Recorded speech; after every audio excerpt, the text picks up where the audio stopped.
Hello friends, I welcome you all to Doubt Forum. This question is based on the total energy of a satellite. And the question is, a satellite of mass m is orbiting the Earth of radius r at a height h from its surface. So this satellite is orbiting the Earth at a height h from its surface. Now we are asked to find the total energy of the satellite in terms of g0. Here this g0 is representing the acceleration due to gravity on the surface of Earth. So we have to find out the total energy of the satellite in terms of acceleration due to gravity on the surface of Earth. So before I explain this question, I would like to make a diagram for this. Let's consider this to be the Earth.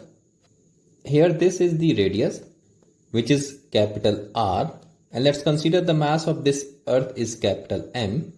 Now there is a satellite, so let's consider this to be the satellite. The mass of the satellite is given as small m. Height of this satellite from the surface of Earth is h. It is mentioned in the question. As we know that this satellite is orbiting the Earth, so it will definitely have got some velocity by which this satellite will be revolving around the Earth. So let's consider the velocity of this satellite by which this is revolving around the Earth is v. So from here one thing is clear that due to its velocity v, this satellite would definitely have got some kinetic energy. And not only the kinetic energy, because of the height or the position of this satellite from the surface of Earth, this satellite would definitely have got some potential energy as well. So the total energy of the satellite would be the kinetic energy plus the potential energy. So let's find out the kinetic energy first. The basic formula of kinetic energy of any object is half times mass of that object into square of the velocity. So in this formula, the mass is already given, that is the mass of the satellite, small m. So the only thing which we require to find the kinetic energy is the velocity of the satellite, that is v, we have assumed it. So we need to find out the value of velocity of the satellite, and then we will simply put that value here and we will get the kinetic energy of the satellite. The concept to find out this velocity is that as we can see that this satellite is revolving around the Earth and it is moving in a circular path, because this is the orbit of the satellite and it is a circular in nature. So this satellite is moving in a circular path and the radius of this circular path is capital R plus h, because this is the radius of the circular path on which this satellite is revolving around. And we all know that for any object to move or do circular motion, we require a centripetal force. So centripetal force is a must thing for any object to move in a circular path. The formula of centripetal force, that is Fc, is given by m into v square divided by r. Here m is the mass of the object which is moving in a circular path, v is the velocity, r is the radius of the circular path. And from the basics of the circular motion, we always know that this centripetal force required for the circular motion is not provided by any external source. Within the source, some of the force will be providing this centripetal force. So if we look here, the only force which is acting on this object is the gravitational force due to the Earth. So that gravitational force will be providing the required centripetal force here.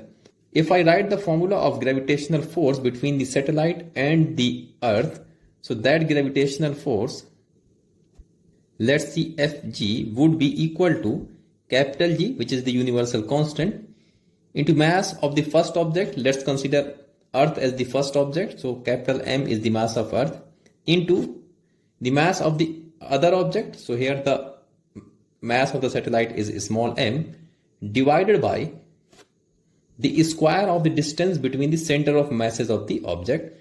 So here the total distance from center of mass to center of mass is h plus r. So we have to take the square of that, h plus r square. So this is the value of gravitational force. So this gravitational force will be providing the required centripetal force in this motion.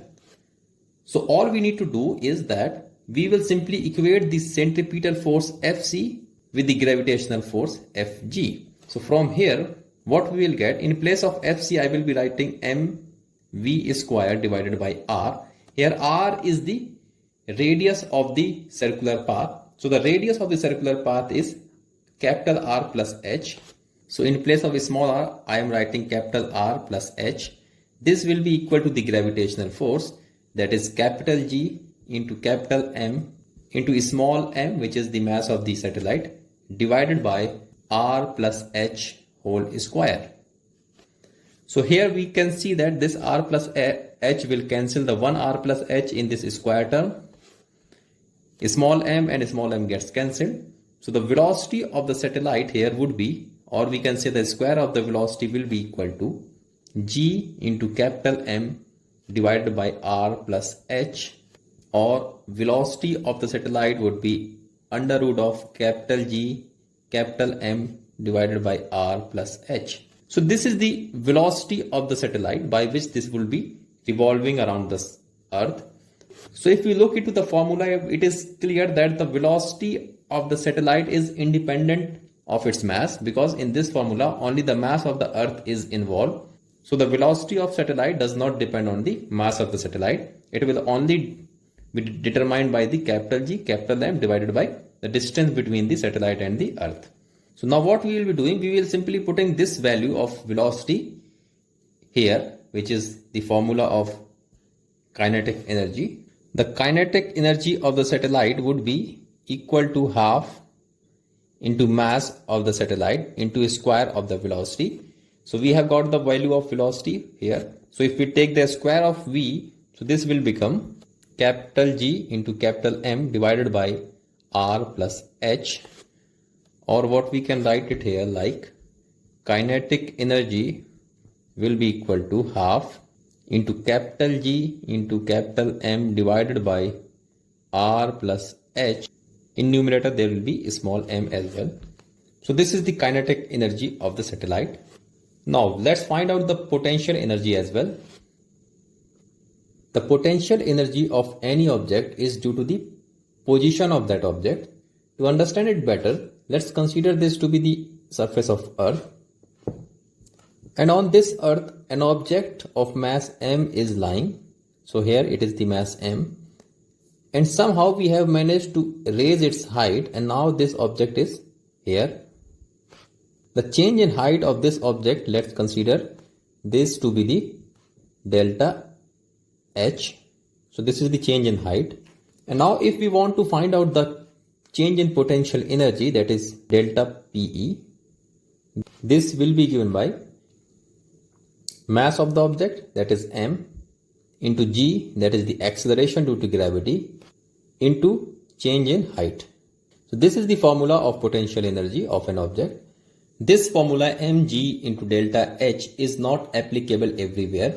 We can use this formula whenever we talk about the situation which is nearer to the surface of Earth.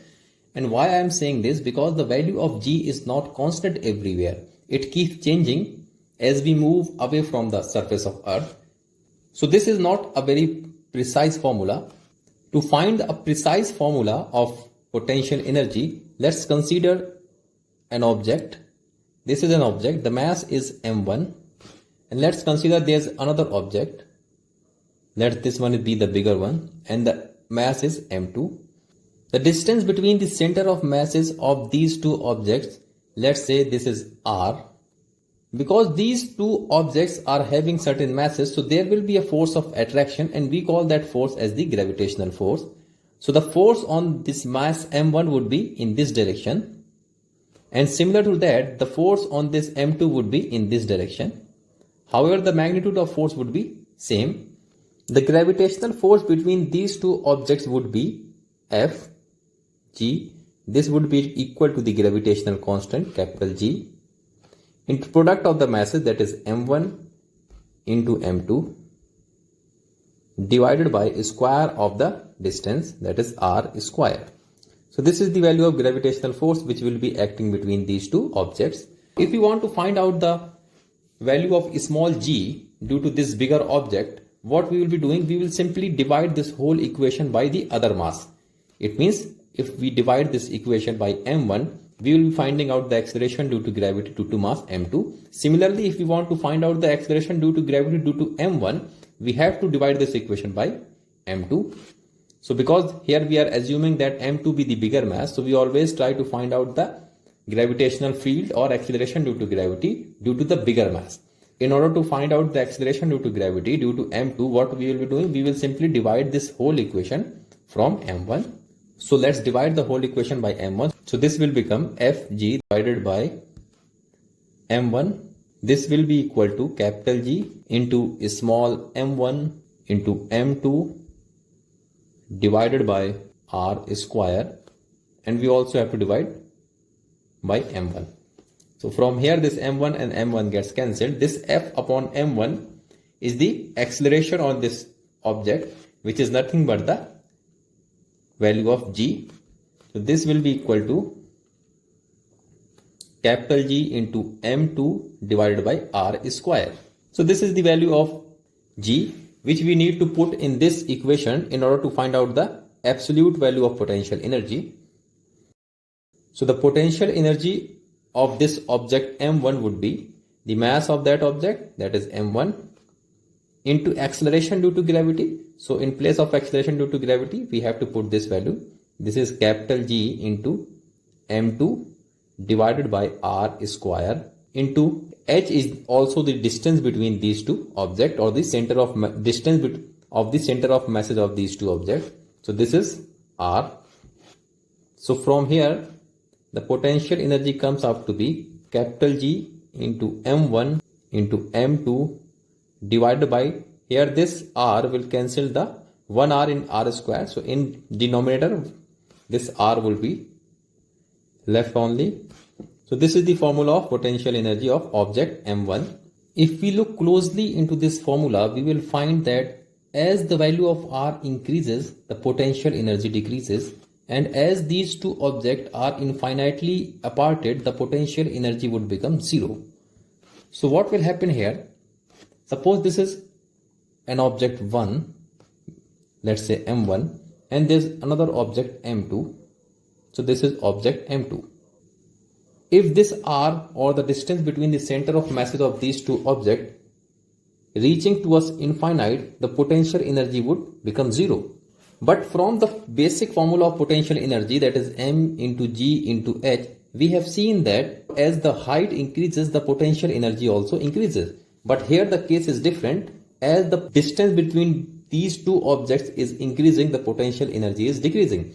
To solve this problem, what we will be doing, we will simply putting a minus sign here. If we simply put a minus sign here, this will solve our purpose. Let's see how. When the distance is infinite, the potential energy is zero. So let's say the potential energy is zero. When this object reaches here, because now the distance is not infinite, so let's say the potential energy is 1.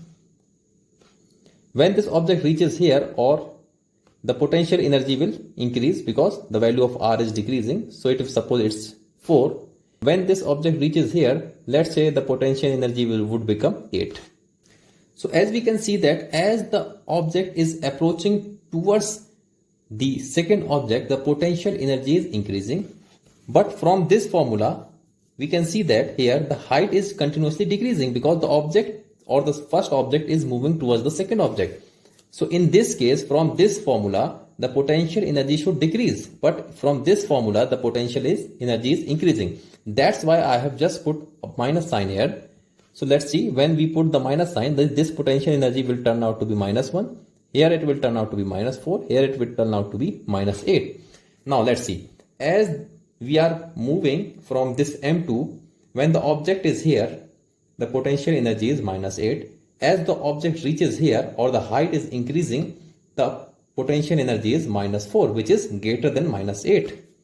Or as this object m1 reaches here, or we can see that the height is continuously increasing, the potential energy would become minus 1, which is greater than minus 4 and minus 8. So that's why we have put a simple minus sign here. This will relate this formula from this original mgh, or the most common formula of potential energy. So now this is the potential energy, and if we apply this formula for the satellite, so the potential energy of the satellite would be equal to, here we will be using minus, into capital G, which is the gravitational constant, into here m1 is the mass of the object, this object. So let's consider this to be the satellite, and the mass of satellite is m, into m2 is the mass of the bigger object, that is the earth. So let's say that capital M, divided by r is the distance between the center of masses of these two objects. So in case of satellite and earth, the distance, total distance was r plus h. So I will be writing here r plus h. So this would be r plus h. So this is the potential energy of the satellite. We are asked to find the total energy of the satellite. So the total energy of the satellite is the sum of its kinetic energy plus potential energy. So from here, if I put the value of kinetic energy, which we have just derived, so the kinetic energy is half into capital G into capital M into small m divided by r plus h. This is the kinetic energy. If I just erase this part, and in place of potential energy, I will be writing this term. Because this is in minus, so what I will be doing, I will simply, in place of plus, I will be putting minus here. Capital G into capital M into small m divided by r plus h. From here, the total energy of the satellite would be minus half of G into capital M into small m divided by r plus h. This is the total energy of the satellite. In the question, we are asked to find the total energy in terms of G0, that is the acceleration due to gravity on the surface of Earth. So what we will be doing here, in order to find the value of G0, consider this to be the Earth. The mass of Earth is capital M and the radius is capital R. And on this Earth, on its surface, there's another mass, let's say M, is lying. So the force on this mass will be given by the force on this smaller mass is the gravitational force, that is capital M into small m divided by r square. So this is the gravitational force which is acting on this object. Now if we want to find out the value of acceleration on this smaller object, we have to divide the force from its mass. So if we divide this force with its mass, it will give us the value of acceleration of this smaller object. So we will be dividing the equation from smaller m both sides. So this is nothing but the acceleration due to gravity, because the object is on the surface of Earth. So this value will give us the acceleration due to gravity on the surface of Earth. This will be equal to capital G into small m, and small m gets cancelled. Here it is capital M divided by r square. So from this value, capital G into capital M is nothing but G0 into R square. If we replace this G into M, because this G into M is in this equation, if we simply replace this G into M from G0 into R square, so the total energy of the satellite would be equal to minus half into G into M. I will be replacing it with G0 into R square into small m divided by R plus h. This is the value of total energy of the satellite in terms of G0. And if we match our answer with the options given, so option B would be the correct one. Here it is mg0 r square divided by 2r plus h.